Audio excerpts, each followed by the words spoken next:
तो आज की वीडियो में हम लोग एनसीईआरटी जो कक्षा 10 का है उसका पहला अध्याय वास्तविक संख्या, इसका जो प्रश्नावली 1.3 है, इसका सभी क्वेश्चन को सॉल्व करने के साथ आज की वीडियो में बस उदाहरण 9, 10 और 11 को सॉल्व करें। तो उदाहरण 9 में देखिए पहले क्या दिया हुआ है। उदाहरण 9 में है कि दर्शाइए कि √3 एक अपरिमेय संख्या है, यानी सिद्ध करना है कि सिद्ध कीजिए कि √3 एक अपरिमेय संख्या है। अपरिमेय संख्या है।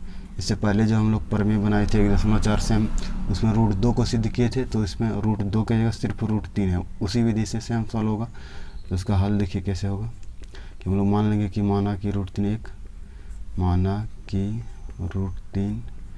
एक परिमेय संख्या है। हम लोग मान लें कि √3 एक परिमेय संख्या है। अब परिमेय संख्या होगा तो क्या लिखेंगे? परिमेय संख्या हम लोग अर्थात √3 को ऐसे p/q के रूप में लिखेंगे, अर्थात √3 बराबर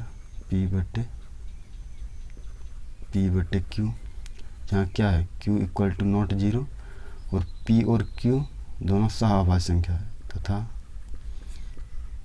p और q सहअभाज्य संख्या है। सहअभाज्य संख्या है। सहअभाज्य संख्या में क्या होगा कि दोनों के बीच कॉमन गुणनखंड एक के अलावा कोई नहीं होगा। सिर्फ एक से ही दोनों में भाग लगेगा और किसी भी संख्या से दोनों में भाग नहीं लगेगा। तो अब इसको क्रॉस मल्टीप्लिकेशन कर लेंगे बटे 1 करके, तो हो जाएगा √3q बराबर p। अब दोनों ओर स्क्वायर करेंगे तो दोनों ओर वर्ग करने पर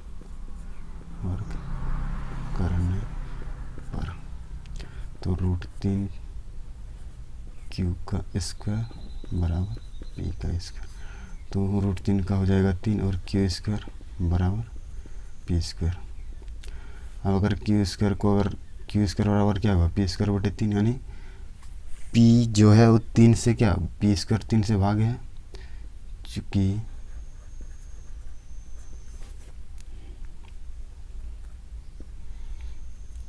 p² 3 से विभाजित है, p² क्या 3 से भाग लगेगा, विभाजित है, इसलिए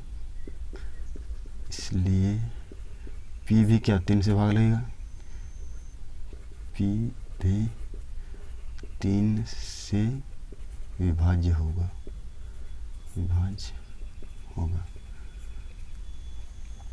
वही जो हम लोग देखे थे कि परिमेय 1.3 में अगर ये यदि p² को विभाजित करता है तो ये p को भी विभाजित करेगा, यानी 3 यदि p² को विभाजित करता है तो 3 p को भी विभाजित करेगा। अब चूँकि जो p है उसको 3 से विभाजित कर रहा है, तो p क्या होगा? 3 का गुणनखंड होगा। तो इसको p को हम लोग मान लिए 3c, c जहाँ क्या है कोई पूर्णांक संख्या, c कोई पूर्णांक संख्या है।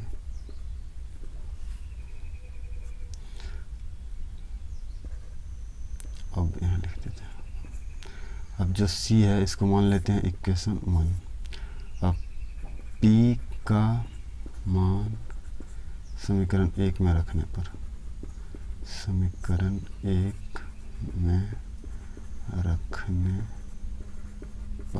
अब p का मान समीकरण 1 में रखेंगे तो 3q² p की जगह रखेंगे 3c का स्क्वायर, या फिर इसमें क्या हो जाएगा 3q² बराबर 9c²। 3 से इसमें भाग लगेगा 3 बार में, या फिर होगा q² बराबर 3c²। अब देखिए 3 जो है वो q² को विभाजित कर रहा है, चूँकि अब इधर लिखेंगे चूँकि 3 q² को विभाजित करता है,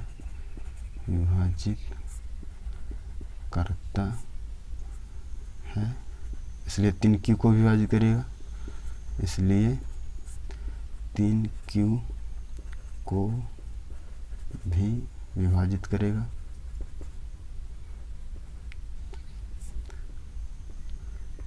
विभाजित करेगा, क्यू को विभाजित करेगा। तो अब देखिए, अब इसको इक्वेशन 2 मान लेते हैं। अब चूँकि समीकरण 1 और 2 से, अब समीकरण 1 और 2 से, समीकरण 1 और 2 से, समीकरण 1 और 2 से क्या है, दोनों के बीच में क्या है, 3 कॉमन है। और चूँकि हम लोग क्या माने थे, पी और क्यू में कोई भी चीज़ कॉमन नहीं है, से पी तथा क्यू, पी तथा क्यू के बीच उभयनिष्ठ गुणनखंड, उभयनिष्ठ गुणनखंड, गुणनखंड 3 है, क्योंकि 3 से दोनों में भाग लग रहा है, 3 है, जो कि हमारी मान्यता के खिलाफ है, जो कि हमारी मान्यता के खिलाफ है। हम लोग क्या माने थे कि दोनों में कोई भी कॉमन गुणनखंड नहीं है, इसलिए क्या होगा, इसलिए √3 एक अपरिमेय संख्या, इसलिए √3 एक अपरिमेय संख्या है, अपरिमेय संख्या है।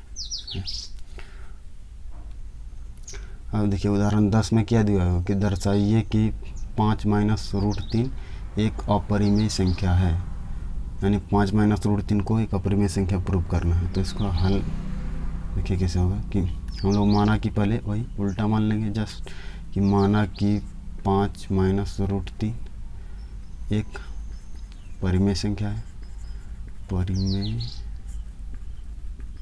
संख्या है। अब चूँकि परिमेय संख्या है इसलिए क्या होगा, P/Q के रूप में होगा, अर्थात 5 माइनस √3 बराबर क्या होगा, P/Q, जहाँ Q होगा, Q = नॉट 0 होगा, और P और Q क्या है, दोनों पूर्णांक है। अब इसको हम लोग 5 माइनस P/Q इस तरह से लिख सकते हैं, बराबर √3। अब इसको मान लेते हैं इक्वेशन 1। अब चूँकि समीकरण 1 में, समीकरण 1 में P और Q पूर्णांक है, P और Q पूर्णांक है, इसलिए 5 माइनस P/Q क्या होगा, एक परिमेय संख्या होगा। अगर किसी भी पूर्णांक संख्या में, परिमेय संख्या में, अगर परिमेय संख्या को पूर्ण संख्या जो है, ये चूँकि 5 पूर्ण संख्या को प्लस अथवा माइनस करेंगे, वो हमेशा परिमेय संख्या ही रहेगा, इसलिए क्या होगा, इसलिए 5 माइनस P/Q क्या होगा, एक परिमेय संख्या होगा, एक परिमेय संख्या, परिमेय संख्या है। अब चूँकि 5 माइनस P/Q यानी इसका LHS जो है लेफ्ट हैंड साइड वो परिमेय संख्या है, इसलिए RHS यानी राइट हैंड साइड भी परिमेय संख्या होगा, चूँकि √3 भी, इसलिए चूँकि बायां भाग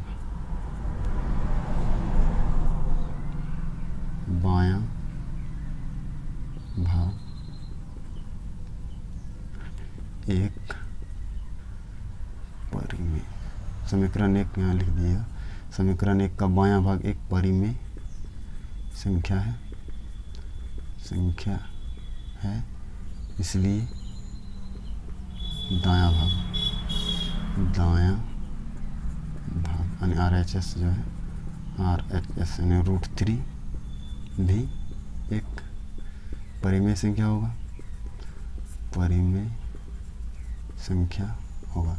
लेकिन अभी थोड़ा देर पहले हम लोग क्या प्रूव किए थे कि √3 एक अपरिमेय संख्या। इस तरह के अगर क्वेश्चन में एग्जाम में आएगा प्रूव करने के लिए, तो आपको √3 को फिर से प्रूव करके नहीं दिखाना है, सिर्फ इसी तरह दिखाना है कि चूँकि बायां साइड एक परिमेय संख्या और दाहिना तरफ एक अपरिमेय संख्या है, इसलिए ये पूरा जो संख्या है 5 माइनस √3 या फिर 5 प्लस √3 या फिर गुना में रहेगा, तो ये क्या होगा, पूरा अपरिमेय संख्या होगा।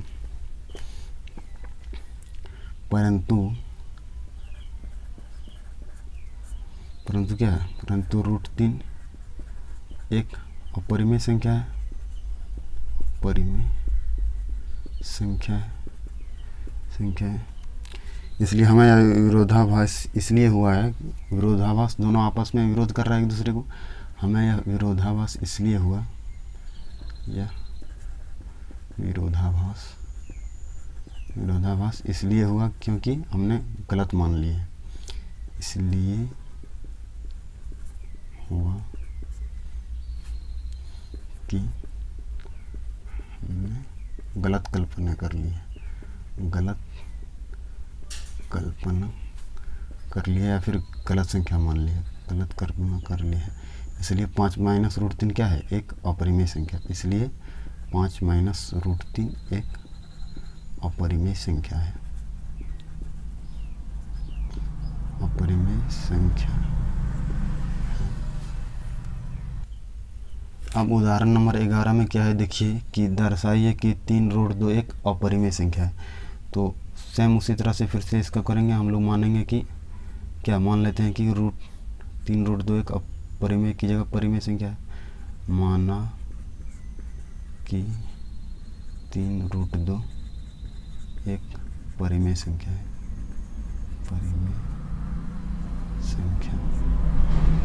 अब परिमेय संख्या हम लोग माने तो क्या होगा, अर्थात इसको P/Q के रूप में लिखेंगे, अर्थात 3 रूट 2 बराबर P/Q, जहाँ Q इक्वल टू नॉट 0 है और P और Q क्या है? पूर्णांक है। अब इसको इस तरह से लिख सकते हैं, रूट 2 बराबर, इसको इधर से भाग देंगे तो क्या हो जाएगा? P/3Q। अब चूंकि P और Q पूर्णांक है तथा 3 भी क्या है? पूर्णांक संख्या है। अब चूंकि 3 P और Q ये तीनों क्या है? Q पूर्णांक संख्या है, पूर्णांक संख्या है, इसलिए P/3Q क्या होगा? एक परिमेय संख्या होगा। इसलिए P/3Q एक परिमेय, क्योंकि ऊपर नीचे दोनों पूर्णांक संख्या रहना चाहिए, तो दोनों पूर्णांक संख्या ही है और Q इक्वल टू नॉट 0 है, इसलिए P/3Q एक परिमेय संख्या होगा, परिमेय संख्या है, परिमेय संख्या। इसलिए इसका जो चूंकि राइट हैंड साइड एक परिमेय संख्या, इसलिए लेफ्ट हैंड साइड भी एक परिमेय संख्या होगा। अब इसलिए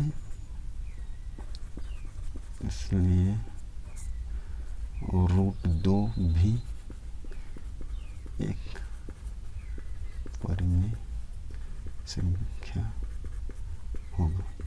परंतु ये कथन क्या, रूट 2 तो एक अपरिमेय संख्या, ये हमें विरोधाभास लग रहा है। इसलिए विरोधाभास क्यों लग रहा है? क्योंकि हमने गलत मान लिया है कि 3 रूट 2 एक परिमेय संख्या है। परंतु इस तथ्य से विरोधाभास प्राप्त होता है, विरोधाभास प्राप्त होता है कि रूट 2 एक परिमेय संख्या है।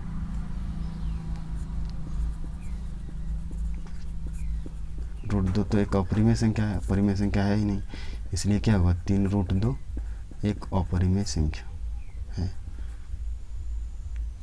अपरिमेय संख्या है। हो गया प्रूफ।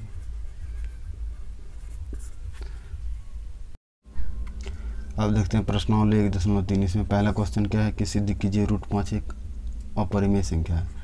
रूट 5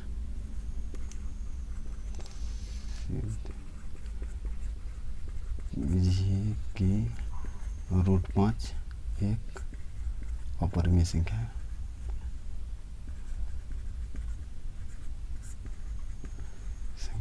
अभी जिस तरह से एग्जाम्पल को सिद्ध किया उसी तरह से सिद्ध करेंगे इसका हल।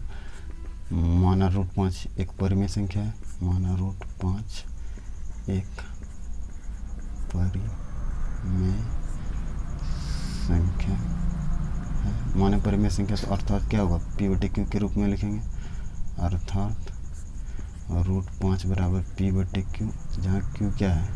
Q इक्वल टू नॉट 0 तथा पी और क्यू सहभाज्य संख्या है, तथा पी और क्यू सहभाज्य संख्या है।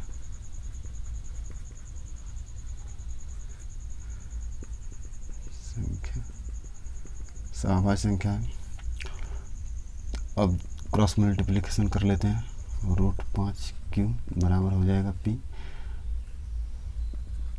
दोनों ओर वर्ग करने पर, दोनों ओर वर्ग करने पर, दोनों ओर वर्ग करेंगे तो हो जाएगा क्या, 5 क्यू स्क्वायर बराबर पी का स्क्वायर।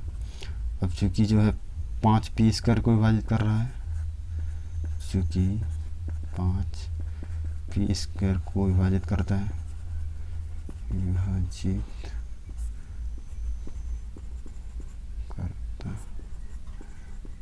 इसको मान लेते हैं इक्वेशन 1। क्वेश्चन 1 में 5 पी स्क्वायर को विभाजित करता है, इसलिए 5 पी को भी विभाजित करेगा, 5 पी को भी विभाजित करेगा, 5 को विभाजित करेगा। अब चूँकि 5 से पी को विभाजित कर रहा है तो क्या है, 5 का कोई गुणनखंड है, तो हम लोग मान लेते हैं कि पी बराबर क्या मान लेंगे, 5 गुना कोई नंबर मान लेते हैं सी माना। अब माना जहाँ सी क्या है, कोई पूर्णांक है, जहाँ सी कोई पूर्णांक संख्या है, कोई पूर्णांक है, सी कोई पूर्णांक है। अब ये जो है इसका मान समीकरण 1 में रखने पर, पी का मान समीकरण 1 में रखने पर, पी का मान समीकरण 1 में रखने पर क्या होगा, 5 क्यू का स्क्वायर बराबर 5 सी का स्क्वायर, या फिर 5 क्यू स्क्वायर, इसको करेंगे तो क्या हो जाएगा 25 सी स्क्वायर, 5 से कटेगा ये 5 बार में, या फिर क्यू स्क्वायर बराबर 5 सी स्क्वायर होगा। अब चूँकि 5 क्यू स्क्वायर को विभाजित कर रहा है, अब चूँकि 5 क्यू स्क्वायर को विभाजित कर रहा है, विभाजित कर रहा है, इसलिए क्या होगा, इसलिए 5 क्यू को विभाजित करेगा, 5 क्यू को भी विभाजित करेगा, विभाजित करेगा। परंतु हम लोग क्या माने थे, पी और क्यू सहभाज्य संख्या नहीं, दोनों के बीच कोई कॉमन गुणनखंड नहीं है। लेकिन समीकरण 1 और 2 से क्या हो रहा है कि दोनों के बीच एक उभयनिष्ठ गुणनखंड 5 है। समीकरण 1 तथा 2 से, समीकरण 1 तथा 2 से पी और क्यू के बीच अभाज्य गुणनखंड 5 है, गुणनखंड 5 है, दोनों के बीच 5 एक उभयनिष्ठ गुणनखंड है, दोनों के बीच उभयनिष्ठ गुणनखंड है, अभाज्य की जगह उभयनिष्ठ लिख दें, उभयनिष्ठ गुणनखंड 5, दोनों में 5 से विभाजित हो रहा है, 5 से भाग जा रहा है, जो कि हमारी क्या है, मान्यता के खिलाफ है, जो कि हमारी मान्यता के खिलाफ है, मान्यता में विरोधाभास पैदा करता है, मान्यता के खिलाफ है। इसलिए क्या है, इसलिए √5 एक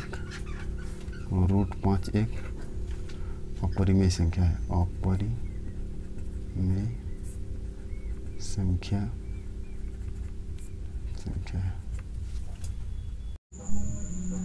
अब देखिए प्रश्नावली 1.3 में 2 नंबर में क्या है कि सिद्ध करें कि 3 + 2√5 एक अपरिमेय संख्या है। तो इसमें पहले मान लेंगे कि हल माना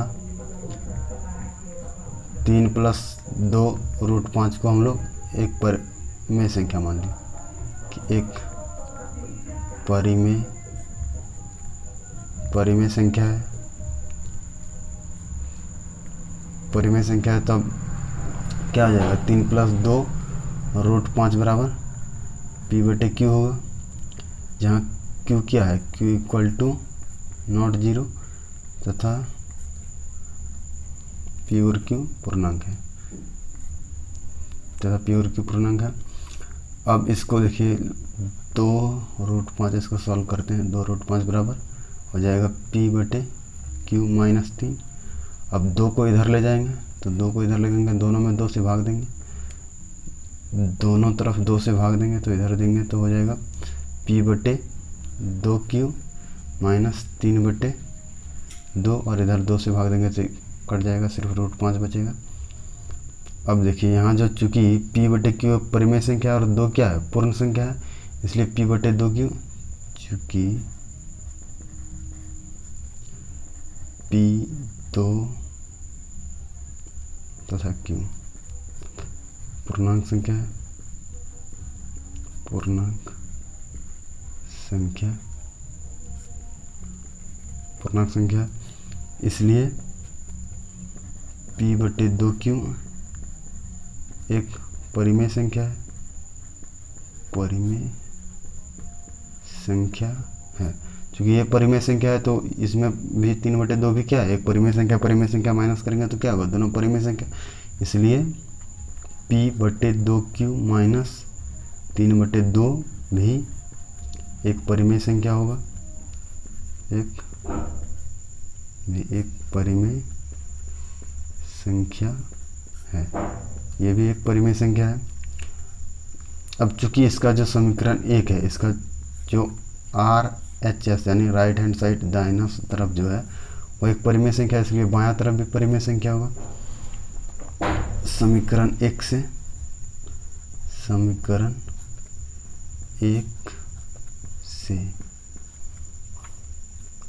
और √5 भी एक परिमेय संख्या होगा,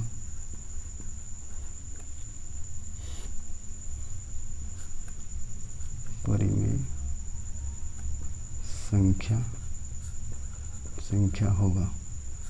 परंतु हम लोग क्या जानते हैं, √5 एक अपरिमेय संख्या है, परंतु √5 एक अपरिमेय संख्या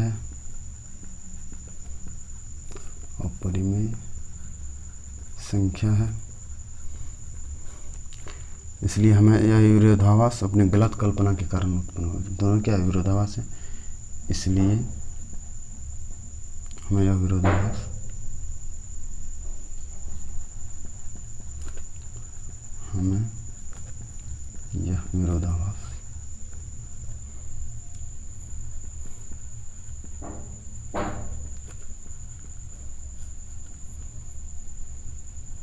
अपनी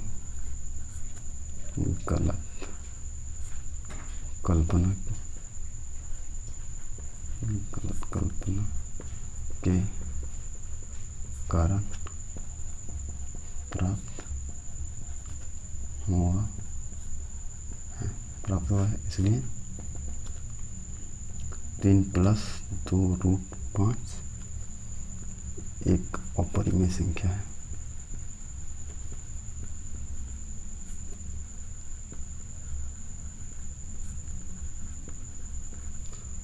तो अब देखते हैं क्वेश्चन नंबर 3। अब देखिए प्रश्न नंबर 3 में क्या दिया हुआ है कि सिद्ध कीजिए कि निम्नलिखित संख्याएं अपरिमेय संख्या। उसमें से पहला नंबर क्या दिया हुआ है कि 1/√2 को सिद्ध करना है, उसके बाद है दूसरा नंबर में है 7√5 और तीसरा नंबर में है 6 +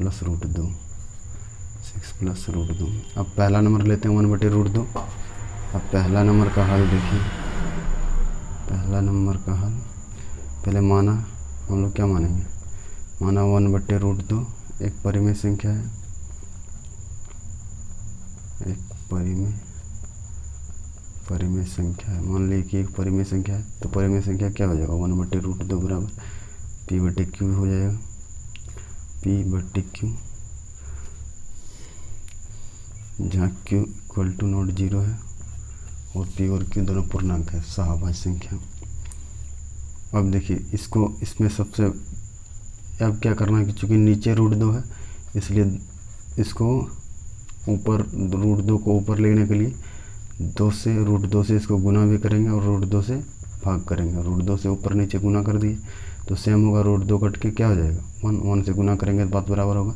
तो √2 से ऊपर नीचे से गुना कर दिया, अब होगा p/q, या फिर ऐसे लिखेंगे और √2 ऊपर चला गया बटे 2 हो जाएगा बराबर p/q, या फिर इसको √2 बराबर 2p/q। अब चूँकि 2p/q एक परिमेय संख्या है, चूँकि 2p/q एक परिमेय संख्या है,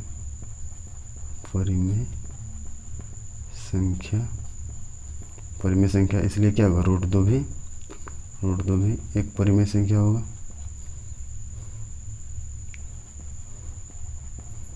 परिमेय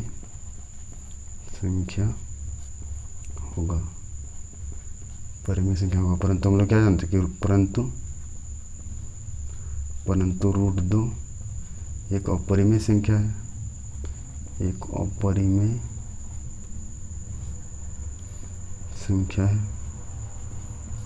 संख्या है। यह विरोधाभास हमारे गलत मान्यता के कारण, यह विरोधाभास अब दोनों में क्या है, एक दूसरे को विरोध कर रहा है कि √2 एक परिमेय संख्या अपरिमेय, तो यह विरोधाभास हमारी गलत मान्यता के कारण प्राप्त हुआ। विरोधाभास हमारी गलत कल्पना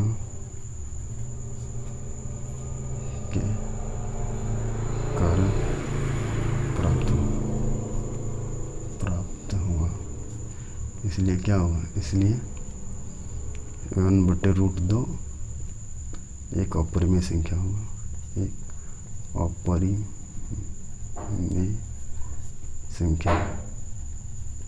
संख्या हो गया प्रूव आंसर्स। अब देखिए, अब क्वेश्चन नंबर जो है अब 1 का 2 में देखिए क्या है, 1 का 2 में है 7√5।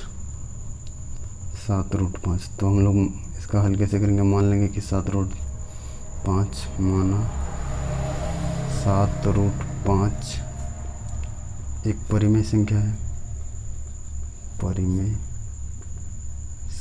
है, ये बनेगा क्वेश्चन नंबर क्वेश्चन नंबर 2 जैसा। अब परिमेय संख्या है तो क्या हो जाएगा, अर्थात इसको लिखेंगे हम परिमेय संख्या के रूप में 7√5 बराबर p/q, या फिर √5 बराबर 7 से भाग दे देंगे p/7q, यहाँ क्या है q इक्वल टू नॉट 0 है। अब चूँकि जो राइट हैंड साइड है p/7q क्या है, एक परिमेय संख्या है, p और q पूर्णांक है, 7 भी पूर्णांक है, p/7q यहाँ लिखेंगे, चूँकि p/7q एक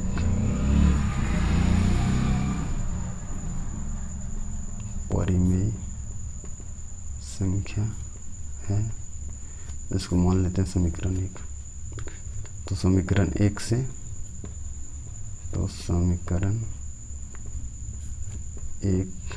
से और √5 भी एक परिमेय संख्या होगी,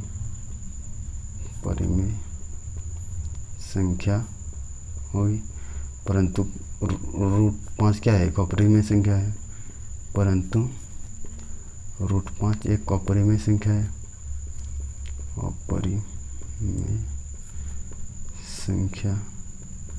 अपरिमेय संख्या है।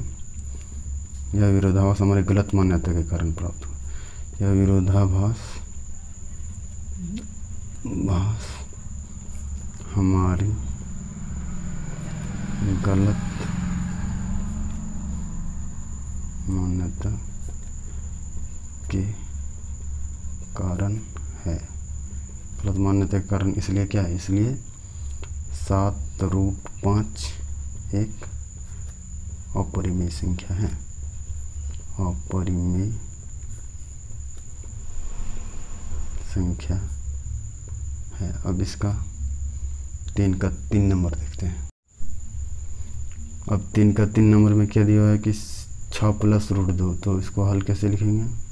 उसी तरह हम लोग लिखेंगे कि माना, पहले मानेंगे कि 6 + √2 एक परिमेय संख्या है, परिमेय संख्या है। परिमेय संख्या है तो क्या लिखेंगे? अर्थात 6 + √2 क्या होगा? P/Q। 6 + √2 बराबर P/Q। अब 6 को इधर माइनस कर देते हैं, √2 बराबर P/Q - 6। अब चूंकि इधर देखिए क्या है, P/Q - 6 एक परिमेय संख्या है, चूंकि P/Q - 6 एक परिमेय संख्या है। क्योंकि परिमेय संख्या में अगर किसी भी पूर्ण संख्या को जोड़ेंगे या घटाएंगे तो क्या होगा? परिमेय संख्या ही होगा। -6 एक परिमेय संख्या है, इसको इक्वेशन 1 मान लेते हैं। इसलिए समीकरण 1 से, इसलिए समीकरण 1 से और √2 भी क्या होगा? एक परिमेय संख्या होगा, परिमेय संख्या होगा। परंतु क्या है? परंतु √2 तो एक अपरिमेय संख्या है, परंतु √2 एक अपरिमेय संख्या है, अपरिमेय संख्या है। तो यह विरोधाभास हमारी गलत मान्यता के कारण आ रहा है। तो यह विरोधाभास दोनों एक दूसरे के क्या खिलाफ है? विरोधाभास है। तो यह विरोधाभास हमारी गलत मान्यता के कारण आ रहा है, गलत मान्यता के कारण प्राप्त हुआ है, प्राप्त हुआ। इसलिए क्या है? 6 + √2 एक अपरिमेय संख्या है, अपरिमेय संख्या है। हो गया प्रूफ।